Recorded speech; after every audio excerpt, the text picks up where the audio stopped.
పల్నాడు జిల్లా చిలకలూరిపేటలో మాజీ మంత్రి విడదల రజని పర్యటించారు. మొంతా తుఫాను ప్రభావంతో నష్టపోయిన రైతుల్ని ఆమె పరామర్శించారు. భారీ వర్షాలతో దెబ్బతిన్న పంటలను రజని పరిశీలించారు. కూటమి ప్రభుత్వం రైతులు పట్టించుకోవడం లేదంటూ ఆమె మండిపడ్డారు. తుఫాను కారణంగా భారీగా నష్టపోయిన రైతులను ప్రభుత్వం తక్షణమే ఆదుకోవాలని విడదల రజని డిమాండ్ చేశారు. రైతుల కష్టాలు ప్రభుత్వానికి పట్టవా అంటూ ప్రశ్నించారు.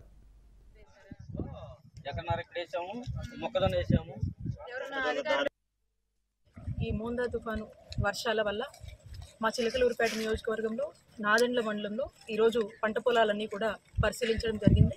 ముఖ్యంగా తూబాడు గ్రామం, జంగాలపల్లి, అలాగే ఉన్నటువంటి తిరుమావళ్ళ గ్రామాలకు సంబంధించి మనం చూసినట్టయితే మరి ఇక్కడ మనం చూస్తూ ఉన్నాము.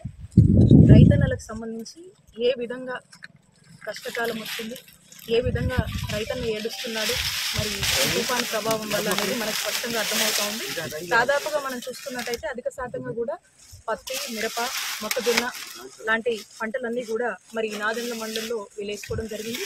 ఈ నాదెండ్ల మండలంలో మనం చూసినట్టయితే సుమారు ఈ నియోజకవర్గంలో రికార్డ్ అయినటువంటి రెయిన్ఫాల్ 22 సెంటీమీటర్ల రెయిన్ఫాల్ అనేది చిలకలూరిపేట నియోజకవర్గంలో రికార్డ్ అవ్వడం జరిగింది. మరి ఈ రెయిన్ఫాల్ నేపథ్యంలో ఈ తుఫాను ప్రభావం వల్ల ఈ ప్రాంతం మొత్తం కూడా ఈ వర్షపాతం వల్ల ఈ విధంగా మొత్తం రైతన్నులందరూ కూడా నష్టం చేకూరుతుందని చెప్పొచ్చు.